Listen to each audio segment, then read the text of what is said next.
years and basically missed 2 seasons. I don't know if we'd be talking about Caitlin Clark the way we are now. And Molly Qerim reportedly lost her job and lost her mind over her remarks on Caitlin Clark. According to Molly, Caitlin was disparaging the sport and is only being discussed due to the media.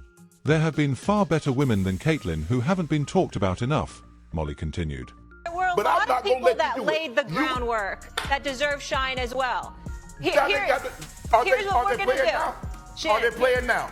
Here's what we're going to do. Are they playing now? We don't have Andrea. Remember, you got we don't have any of the women, Chanae. They'll come back on. We'll revisit this conversation gladly. Molly and numerous others have been attempting to tear Caitlin Clark away. Down. Caitlin continues to be excellent, leading the Fevers into the playoffs and attempting to assist them in making it to the semifinals.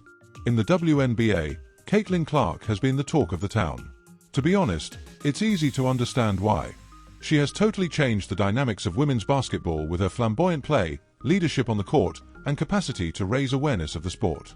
However, the opinions of her detractors also grow in prominence. It appears that certain people are more committed to bringing her down the higher she gets. We're delving into the continuous conflict between Caitlin and Molly Qerim of ESPN Today Clark. Why it seems intimate and how Qerim seems to be undervaluing Caitlin's abilities. Additionally, we will examine why analysts, despite Caitlin's outstanding play this season, some like Monica McNutt are picking Angel Reeve for Rookie of the Year. Most of you are familiar with Molly Qerim from ESPN's First Take. Molly has never been afraid to voice her opinions about athletics and has always been outspoken. However, it seems like there is a personal issue involving Caitlin Clark. Bad guys say, me and you, we were talking about this girl, Caitlin Clark. Oh, let me throw this out. By the way, Rookie of the Year. That anybody didn't think she was going to be successful or not play. It was just that we felt that other players in the W deserve shine as well. She acknowledged that Clark has imported a ton of spectators to the women's match, which the league has, to be honest, been lacking for years. The number of viewers is increasing, ticket sales are skyrocketing, and Caitlin's jersey is selling like crazy. However, that's where it appears like Molly's compliments stop. Her compliments always seem to be followed with a slight jab. She once stated, for example, that sure, Caitlin is popular, but popularity doesn't always equate to skill. Oh, you wouldn't expect to hear that kind of statement from someone who is reinventing the game. It seems as though Molly is undervaluing Clark's extraordinary skill on the court. Rather, despite praising her leadership and skill on the court, Molly has frequently questioned Caitlin's ability, suggesting that she is not as talented as others believe. Caitlin's style of play has also drawn criticism from Molly, who claims that she lacks adaptability and is overly dependent on her three-point shooting. Considering that Clark isn't just any player, it seems strange that Caitlin's accomplishments are being minimized. She works as a game share. In addition to inspiring a new generation of young athletes and breaking records, Caitlin has given women's basketball previously unheard of attention. Molly's jabs, meanwhile, persist. NBA Player of the Week. Surprise, surprise. Indiana Fever rookie sensation, Caitlin Clark. It's nothing really to say other than that. She's winning Rookie of the Year. She's a top candidate for League MVP, honest. She ain't beating Angel Wilson for the MVP, but she beating Angel Reese for Rookie of the Year. That's a wrap. That's over. And props to Angel Reese, who's had a good year, by the way. Instead than seeming like real criticism, it feels more like personal animosity. Many fans have speculated that there may be some jealousy at work because Molly's remarks frequently convey a tone of suspicion, as if Caitlin's ascent to stardom is somehow unwarranted. After all, Caitlin is currently the talk of the town, taking up headlines and changing the perception of women's basketball. She is the league's future face, and other athletes and sports figures are always negatively impacted by such attention. Furthermore, let's be honest, every time an athlete gets critics who believe they don't deserve all the acclaim will inevitably arise with this much buzz. Molly's criticisms of Caitlin frequently come across as thinly veiled attempts to undermine her rather than as helpful analysis. This begs the question: is Molly finding it difficult to accept Caitlin's recent rise to fame? Is it possible that Molly finds it difficult to accept that a young female athlete is dominating the discourse on First Take because she is accustomed to talking about male athletes? Regardless of the cause, it's evident that Molly and Caitlin's tension is become more difficult to ignore.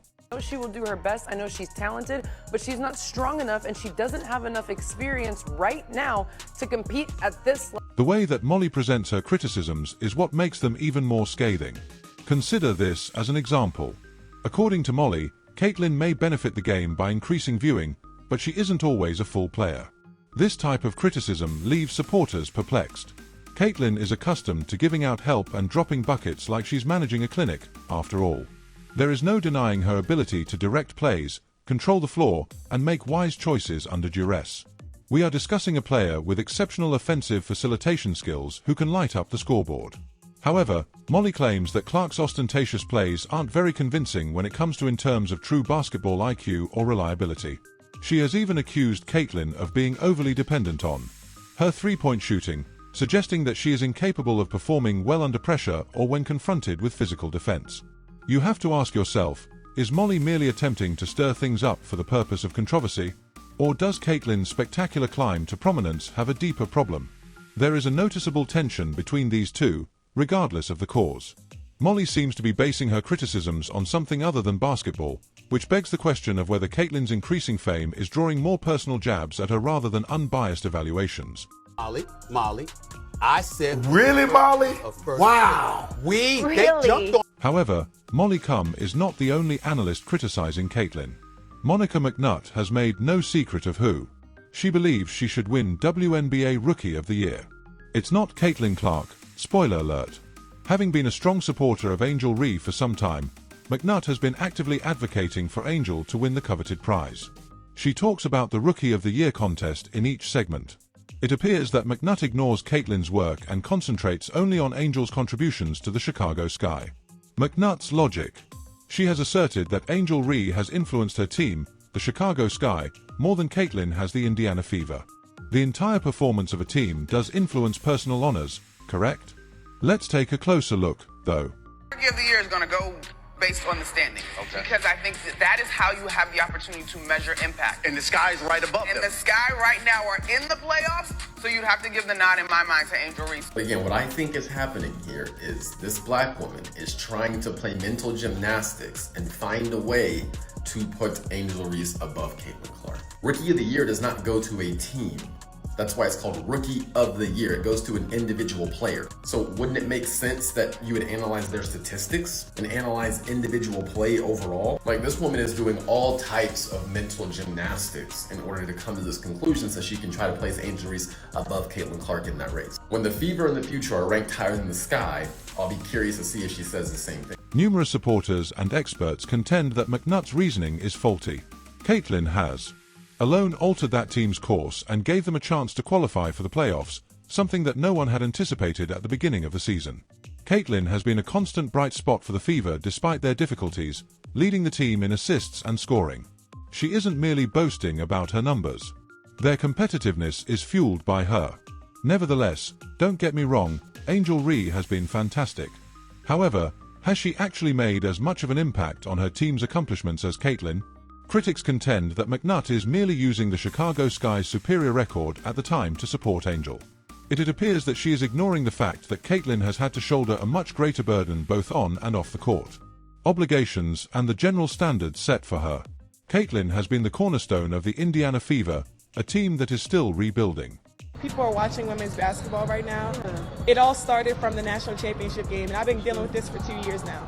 And understanding, like, yeah, negative things have probably been said about me, but honestly, I'll take that because look where women's basketball is. People are talking about women's basketball, but you never would think that we'd be talking about women's basketball. I'll look back in 20 years and be like, yeah, the reason why we watching women's basketball is not just because of one person, it's because of me too, and I want y'all to realize that. Some fans are upset because McNutt backed Angel Reeve for Rookie of the Year, scratching their brains.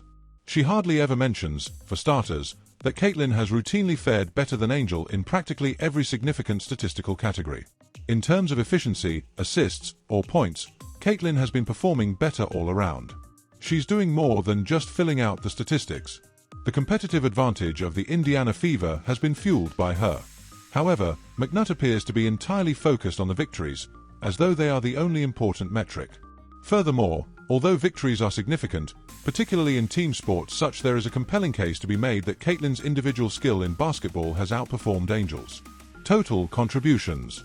For a squad that is currently rebuilding, Caitlin has had to shoulder a greater portion of the workload. She has managed to shine, nevertheless. Despite their difficulties, she is leading her team, creating plays, and dropping buckets. However, it appears to McNutt that the only thing that counts is how well Angel's team performs. This seems oversimplified to people who have been paying close attention. It disregards the subtleties of individual performances within the framework of the team. Regardless of the team's performance, shouldn't the player's individual influence be the focus of Rookie of the Year? Even though Caitlin has been making every effort to raise the fever, McNutt doesn't seem to be responding well to that. Caitlin has expressed her concerns openly, saying repeatedly in post-game interviews that she feels that she gets fouled much more frequently than other players. She has implied that she does not receive the same degree of protection from the referees as some of her classmates. I got a technical for basically being mad at myself because I missed the three and then I went and hit the backboard, and he told me it was disrespectful to the game of basketball. So I don't know, it reminded me of the technical that I got in college where I said damn it, where it's like a personal frustration. Had nothing to do with my team, had nothing to do with their reffing, had nothing to do with other team. It was just because I'm a competitor and I felt like I should have been making more shots. So but I think he fired me up to continue to play a lot harder. I thought we got a lot better after he did that. So I want to thank him for that. Caitlin stays intensely focused on one thing despite the cacophony surrounding her. Goal: advancing her squad to the semifinals of the playoffs. The Indiana Fever are a contender right now, and Caitlin's leadership on the court is largely responsible for their future success. She has consistently supported the squad, going above and above to help them navigate the season's highs and lows. They have now moved past that, and Caitlin will be dealing with the playoffs for the first time. But Caitlin has carried the burden of the Fever's playoff hopes on her, whether she is playing defense, assisting, or scoring. Shoulders. They are currently at a turning point in their path. They'll be entering the playoffs with facing the Connecticut Sun, a squad that has a history of winning and making deep playoff runs. The Sun is a strong foe renowned for their tenacity and experience. However, Caitlin holds the secret to a possible upset for the Fever. If they are to advance, it will be crucial for her to lead the team, score clutch shots, and motivate her teammates. Caitlin's performance will essentially decide whether the Fever continue or are sent home. Oh, Caitlin Clark, Dawn Staley, the great Dawn Staley, who I revere, by the way. But she was playing the way then, the way she's playing now. Well, wait a minute. You know she had the potential. You know, playing amongst other stars, with her marksmanship, she could have made big things happen. With her passing ability, she could have made things happen. Then she would have drawn excitement and eyeballs, and people the world over would have been watching her, which would have assisted in the elevation of the WNBA brand, which would have benefited everybody. It is here that stars are created. If Caitlin is able to step up and do well in these intense, difficult times, she'll silence many of her detractors in addition to solidifying her position as an emerging WNBA superstar. Without a doubt, one of the WNBA's most talked about players at the moment is Clark. However, a great deal of criticism goes along with that attention. If we know anything about Caitlin, it's that she performs well under duress. Everyone will be watching her closely as the playoffs approach to see if she can rise above the commotion and guide her team to victory. And the critics may have to take back what they said if she does. If you liked it, please like and sign up. There are more videos displayed.